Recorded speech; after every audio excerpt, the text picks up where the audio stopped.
우리 하나님 말씀 갈라디아서 19절부터 29절 끝절까지 말씀입니다. 갈라디아서 3장 19절부터 29절까지 말씀. 제가 한 절 그리고 여러분들이 한 절 같이 교독하며 낭독합니다. 그런즉 율법은 무엇이냐? 범법함으로 더하여진 것이냐? 천사들을 통하여 한 중보자의 손으로 베푸신 것인데 약속하신 자손이 오시기까지 있을 것이라. 그 중보자는 한편만 위한 자가 아니다. 하나님은 한 분이시리라. 그러면 율법이 하나님의 약속들과 반대되는 것이냐? 결코 그럴 수 없느니라. 만일 능히 살게 하는 율법을 주셨더라면 의가 반드시 율법으로 말미암았느니라. 그러나 성경이 모든 것을 제 아래 가두었으니 이는 예수 그리스도를 믿음으로 말미암는 약속을 믿는 자들에게 주려함이라. 믿음이 오기 전에 우리는 율법 아래에 매인 바 되고 계시된 믿음의 때까지 갇혔느니라. 이같이 율법이 우리를 그리스도께로 인도하는 초등교사가 되어 우리로 하여금 믿음으로 말미암아 의롭다함을 얻게 하려 함이라. 믿음이 온 후로는 우리가 초등교사 아래에 있지 아니하도다. 너희가 다 믿음으로 말미암아 그리스도 예수 안에서 하나님의 아들이 되었으니 누구든지 그리스도와 합하기 위하여 세례를 받은 자는 그리스도로 옷 입었느니라. 너희는 유대인이나 헬라인이나 종이나 자유인이나 남자나 여자나 다 그리스도 예수 안에서 하나님이라. 다 같이 너희가 그리스도에 오시면 곧 아브라함의 자손이요 약속대로 유업을 이을 자니라. 아멘. 할렐루야. 살아계신 우리 주님을 찬양합니다.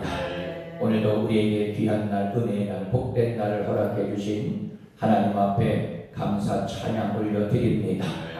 여러분, 하나님의 역사는 두 가지로 나타납니다. 첫째는 여러분 믿음의 종들을 통하여서 우리 사랑하는 성도들을 통하여 하나님의 역사는 이루어집니다.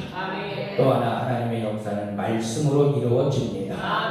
오늘도 이 새벽 시간 말씀 앞에서 우리 모두가 오늘도 말씀을 통해서 우리 자신을 조명하고 그리고 말씀이 말씀되고 말씀을 통하여 정말로 우리의 삶 속에 놀라운 하나님의 역사가 나타나기를 축원합니다.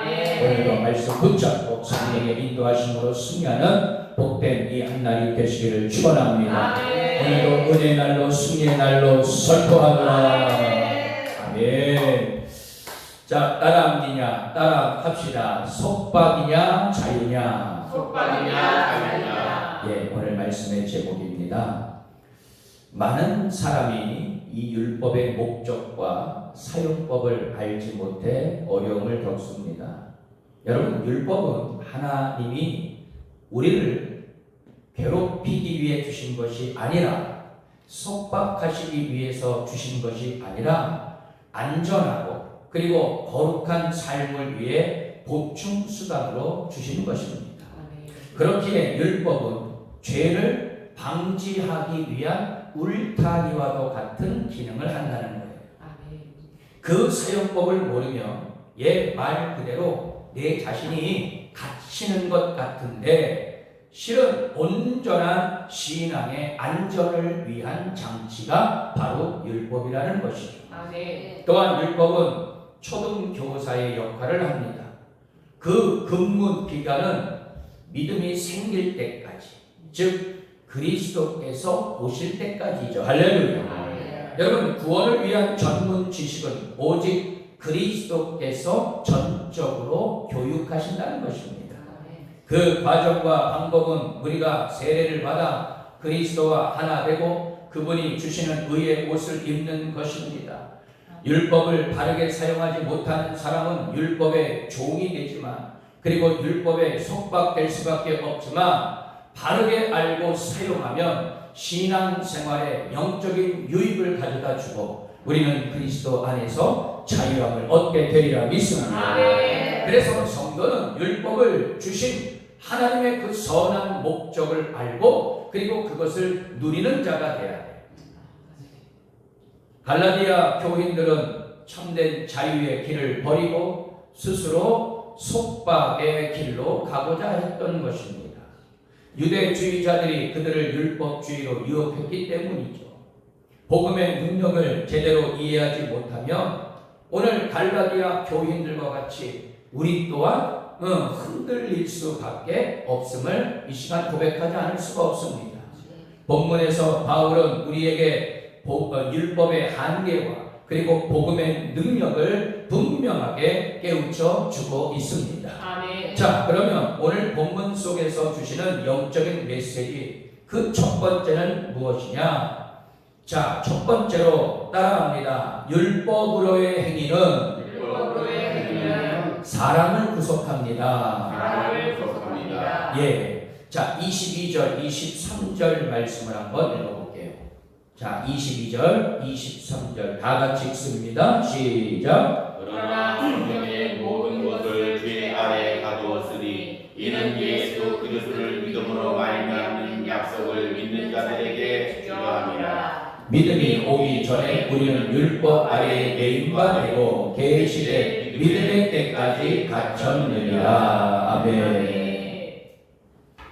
여러분, 아까도 말씀을 드렸지만 이 갈라디아 교인들은 그 당시에 이 유대주의자들의 미혹을 받아서 율법주의로 기울였다는 거예요.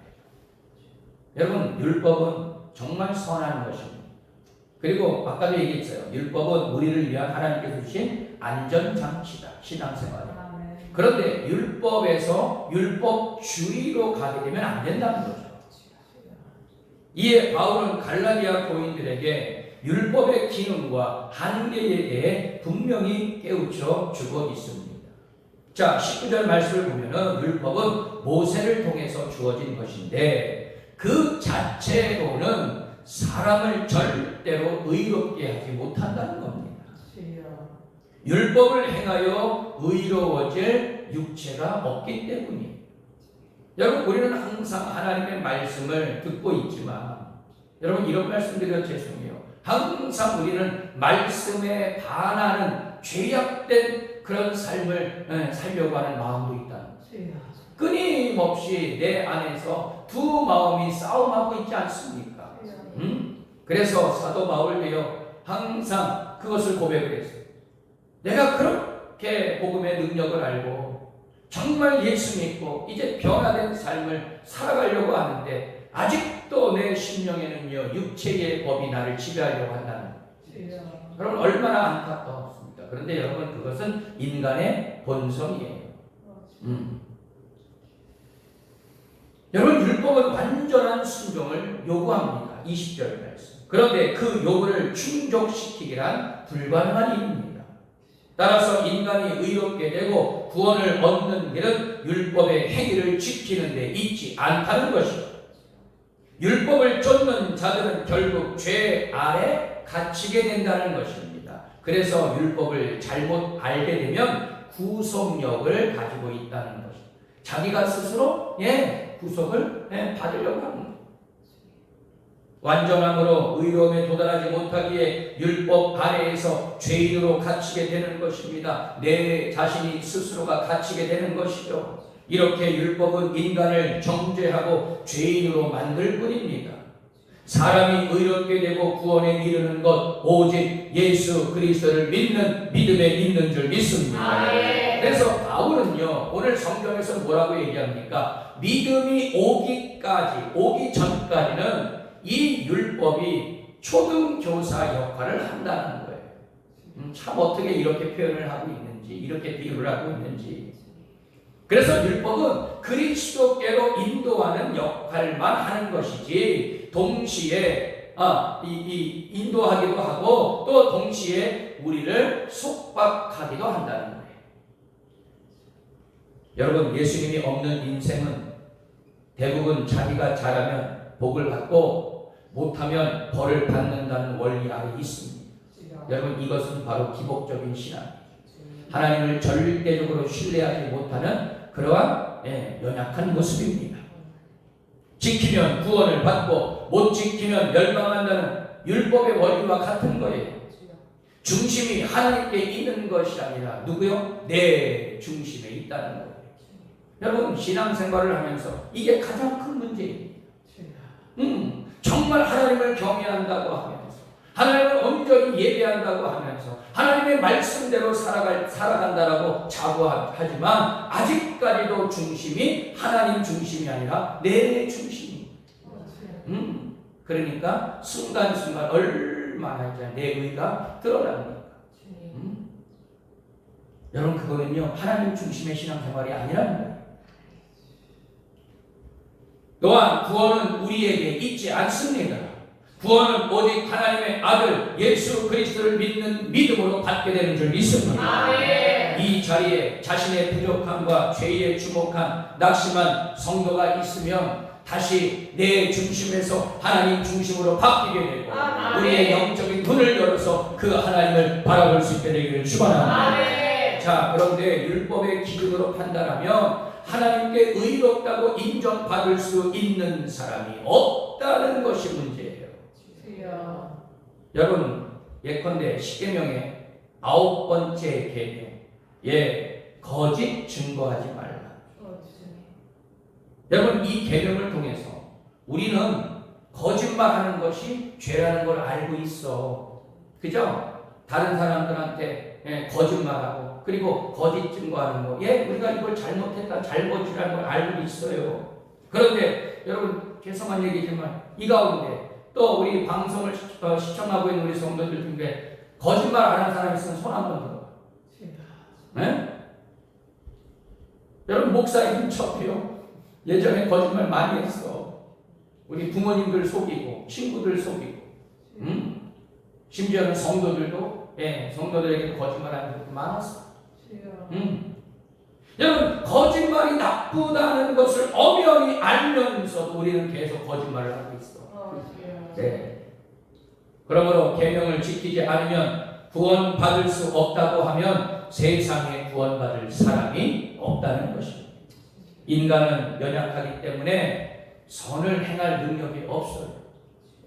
그래서 우리는 철저하게 하나님의 은혜를 구할 수밖에 없어요. 아멘. 하나님을 의지할 수밖에 없어요. 아멘. 그런 연약한 인생이라는 거. 절대 거짓말하지 않겠습니다. 맹세했다가도 돌아서면 거짓말을 하고 있는 나의 연약한 모습을 우리는 끊임없이 보고 있어요. 율법이라는 가정교사는 분명히 필요했지만 여러분 그 율법이 절대로 사람을 구원할 수는 없다는 이야기입니다. 이게 바로 율법의 한계예요. 그러나 율법의 완성자이신 예수님이 오신 후에는 더 이상 의롭게 되기 위해 율법에 매여 있을 필요가 없게 되었다는 사실입니다. 아멘. 이제는 예수님을 믿기만 하면 아멘. 그 믿음을 통해서 하나님께로부터 의롭다고 인정받았기 때문이죠. 할렐루야. 아멘. 여러분 우리가 예수님을 믿는 사람은 율법의 저주에서 구해주신 예수님의 은혜로 말미암아 율법과 관계없이 우리는 하나님 앞에서 의롭게 되고 할렐루야. 아멘. 그래서 이것이 바로 하나님께서 값없이 주신 은혜다 아멘. 라고 말하는 거예요. 믿음으로 이 은혜를 받은 사람은 율법 규정에 매여 있지 않아도 죄악과 멀어진 삶을 살게 됩니다. 믿고 구원을 받은 다음에 성령과 말씀으로 충만하게 되면 믿기 전에 행했던 죄가 이제 싫어지게 되는 것입니다. 그래서 여러분 우리는 항상 여러분 성령 충만한 자가 돼요. 아멘. 여러분 성령 충만한 자가 되면은요, 이제는요 그 율법이 주는 그 초등 교사와 역할 이제 우리 필요 없게 돼. 왜? 우리는 이제 알고 있거든. 예수님을 믿기 전에 거짓말을 많이 하던 사람일지라도 이제는 거짓말하지 않게 된다는 사실. 이게 바로 성령 받은 증거 아니겠습니까? 영적으로 성인이 되었기 때문에 거짓말하던 사람이 거짓말을 하지 않게 되고 화를 내던 사람이 화를 내지 않게 됩니다. 욕 잘하던 사람이 욕을 삼가하고 평생 인생을 술로 살던 사람이 이제는 새 술에 성령의 술에 취해가지고 말이야. 그렇게 믿음으로 살게 되고 항상 불평하는 사람이 감사의 사람으로 바뀌게 됩니다. 아멘. 여러분, 성령으로 충만하여 속 사람이 완전히 거듭나고 달라질 수 있게 되기를 축원합니다. 아멘. 이제 예수 그리스도가 오신 이후에는 사람이 의로움을 위해 율법의 행위를 쫓을 까닭이 없게 되었습니다.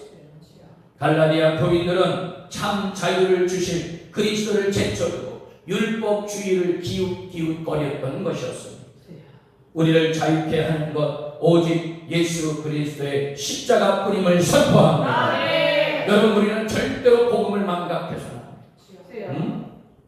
여러분, 인간의 행위로 의존하는 어리석음을 범하지 마시고 아멘. 율법의 속박에서 벗어나서 아멘. 믿음으로 참된 신앙생활을 할 수 있게 되기를 축원합니다. 아멘. 자, 두 번째는 따릅니다. 믿음은 믿음은 사람을 사람을 자유하게 합니다. 자유하게 하라. 할렐루야. 아멘. 자, 우리 26절과 29절 두 절의 말씀을 읽습니다. 자, 26절 먼저 읽습니다. 시작. 너희가 다 믿음으로 말미암아 그리스도 예수 안에서 하나님의 아들이 되었으니. 29절 시작. 너희가 그리스도의 것이면 곧 아브라함의 자손이요 야곱대로 유업을 이룰 자니. 아멘 합시다. 아멘. 할렐루야. 아멘. 여러분, 예수 그리스도를 믿는 자들은 더 이상 율법의 지배 아래 있지 않습니다. 아멘. 25절 말씀을 보십시오. 그리스도의 공로를 쫓은 자들은 율법의 저주에서 해방되었다. 할렐루야. 아멘. 그러나 갈라디아 교인들은 계속 얘기합니다. 이 율법주의에 기대어서 다시 율법의 지배 아래로 들어가려고 하는 거예요. 스스로가 어떻게 자꾸 있잖아요. 그 율법 아래에 속박이 되려고 들어가려고 해요. 그러니까 여러분, 사도 바울이 갈라디아 교인들을 이렇게 볼 때 얼마나 여러분 안타까운 거냐. 우리가 가야 할 길은 저 길인데 자꾸 있잖아요. 다른 길로 가려고 하는 거예요.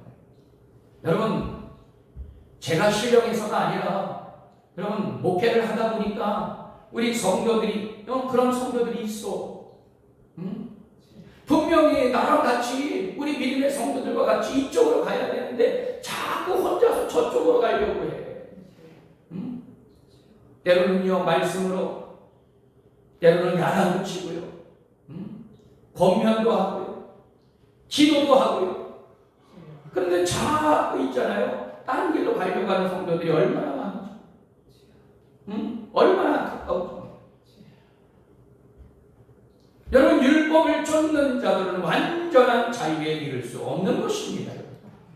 그들은 예수 그리스도의 대속의 공대를 헛되게 만들고 있어. 그리고 다시금 어리석은 죄인으로 자꾸 전락해버려요. 우리가 의롭게 되고 구원을 얻은 것 예수 그리스도를 믿음으로 인한 것이지 결단코 우리의 율법의 행위에 있지 않다는 것입니다. 우리는 그리스도를 믿음으로 아브라함의 복에 동참하고 하나님의 자녀가 된 줄 믿습니다. 그래서 27절 말씀을 보게 되면 우리가 예수 그리스도를 믿음으로 그의 대속의 공로가 우리 안에 역사하게 하였노라. 할렐루야. 한편 예수 그리스도의 복음 안에는 어떠한 차별도 존재하지 않는다. 사도 바울은 강력하게 주장하고 있습니다. 율법은요, 유대인과 이방인을 얼마나 철저하게 구별했습니까? 그래? 너 율법 따르지 않아? 할례 받지 않았어? 너는 구원 못 받아. 여러분, 얼마나 유대인들이요 이방인들을요 얼마나 있잖아요 업신여겼습니다. 하지만 그리스도의 복음 안에는 모든 사람에게 동일한 구원의 은혜가 있게 되는 줄 믿습니다. 아멘. 그것이 바로 우리 하나님의 구원입니다. 아멘. 유대인이든 이방인이든 여러분, 예수 그리스도를 믿기만 하면 누구나 죄의 저주에서 해방이 되어서 아멘. 하나님이 주시는 참된 자유를 얻게 되는 줄 믿습니다. 아멘. 그래서 우리는 예수 그리스도께서 우리에게 주신 이 참 자유를 어떠한 거짓 이단이나 그리고 이론 그 사상에게 절대로 빼앗겨서는 안 된다는 것. 아멘. 그리고 우리는 예수 그리스도 안에 있는 믿음이 견고하게 서는 복된 성도가 되어야 할 줄 믿습니다. 아멘. 오늘 본문 29절 말씀 너희가 그리스도의 것이면 곧 아브라함의 자손이요 약속대로 무엇을 이을 자리라 유업을 이을 자리라. 할렐루야. 우리는 주 안에서 믿음으로 하나가 된 동시에 하나님의 유업을 물려받은 상속자가 되었음을 선포합니다. 그래서 여러분 우리는 천국 백성으로 살아가는 거예요. 이미 하나님 나라에 그 영원한 생명을 얻게 되는 그 천국을 확보한 그 천국을 보장한 그런 영원한 유업을 이을 상속자 하나님의 거룩한 자녀가 된 줄 믿습니다. 우리가 받은 복은 다양합니다. 먼저 아브라함의 복을 받았습니다. 또한 영혼이 잘됨 같이 범사가 잘되며 강건하게 되는 은혜와 축복도 받은 줄 믿습니다. 베풀고 나누고 증거하고 선교하는 복을 받았습니다. 이 모든 복이 예수 그리스도를 통해서 하나님께서 우리에게 주신 복인 줄 믿습니다. 여러분 예수 믿기 전에는 우리는 저주의 노예였습니다. 죄의 종로를 받은 자들이었습니다. 그러나 예수님을 믿고 나자 하나님의 자녀요 축복의 상속자가 된 줄 선포합니다. 그래서 구원을 통해 놀라운 복이 우리에게 주어지게 된 것이죠. 그렇습니다. 예수님은 우리에게 많은 축복을 유업으로 주셨습니다. 십자가에서 값을 다 지불하시고 우리에게 주신 것입니다. 그러므로 우리는 내 잔이 넘치나이다. 할렐루야. 그렇게 고백할 수가 있는 거예요. 나의 삶에 은혜가 넘쳐나이다. 축복이 넘쳐나이다. 기적이 넘쳐나이다. 사랑이 넘쳐나이다. 이렇게 우리는 믿음으로 고백할 수 있는 것입니다. 그래서 우리는요 그 축복을 믿음으로 담기만 하면 돼. 할렐루야. 계산은 누가 있어? 계산은 우리 예수님이 다 하셨어. 여러분 식당 가면은요 농담으로 그런 얘기 하잖아. 오늘 마음껏 먹어. 마음껏 먹어. 내가 살 테니까 마음껏 먹어. 그런데 계산은 누가 할 거야? 그런 얘기 많이 하잖아요. 여러분 우리 예수님께서 값을 이미 다 지불하셨어요. 그러므로 우리는 매일 은혜의 슈퍼마켓에 가서 담기만 하면 돼. 할렐루야. 그런데 아직도 이 놀라운 복을 누리지 못하고 사는 그리스도인들이 얼마나 많이 있습니다. 넘치는 복을 받았음에도 불구하고 항상 내 자신이 부족한 인생으로 전락해버리는 성도들이 얼마나 많은지 몰라요. 모자라고 영적으로 눌려서 염려하고 근심하고 상처받고 결핍된 인생을 살고 있는 것입니다. 여러분 우리는 절대로 부족한 인생 아니에요. 넘치는 인생입니다. 복을 받은 인생입니다. 잘되는 인생입니다. 마음의 염려와 근심이 들어올 때마다 여러분 이렇게 고백을 하십시오. 따라합니다. 나는 복받은 인생입니다. 예수님께서 모든 값을 다 지불하셨습니다. 나는 하나님의 영원한 유업의 상속자입니다. 아멘 합시다. 그래요. 예수님께서 죄의 값을 지불하시고 질병과 고난의 값을 다 지불하시고 가난과 저주의 값도 다 지불하셨습니다. 그렇기 때문에 우리의 영혼이 잘되고 범사가 잘되며 강건하고 기쁨과 평안과 감사와 은혜와 축복이 넘쳐나는 삶을 살 수 있게 된 줄 믿습니다. 예수님께서 이미 모든 값을 다 지불하셨다는 이 사실을 믿음으로 받아들여서 믿음이 약하여지지 아니하고 믿음으로 내 영혼을 자유케 하는 승리의 자녀들이 될 수 있게 되기를 주님의 이름으로 축원합니다. 결론의 말씀입니다. 갈라디아 교인들은 바울에게서 좋은 아주 능력 있는 복음을 받았음에도 불구하고 유대주의의 깸에 빠졌어요. 율법주의로 회개한 사람은 완전한 구원에 이를 수가 없게 되는 것입니다. 인간이 구원에 이르는 것은 예수 그리스도의 대속의 공로에 의한 것이지 인간의 의로운 행위로 말미암지 않습니다. 여러분 예수 그리스도께서 우리를 율법의 저주에서 해방시켜 참 자유를 주신 줄 믿습니다. 오직 예수 그리스도를 통한 믿음으로 우리는 율법이 아닌 은혜로 더욱 자유하게 된 줄 믿습니다. 여러분 율법으로의 속박이 아닌 하나님의 은혜로 인한 영적인 자유함으로 매일매일 구원의 감격과 확신으로 승리의 삶을 살아가시는 우리 선교대명교회 모든 성도들이 되시기를 주님의 이름으로 축원합니다. 축원합니다. 기도합니다.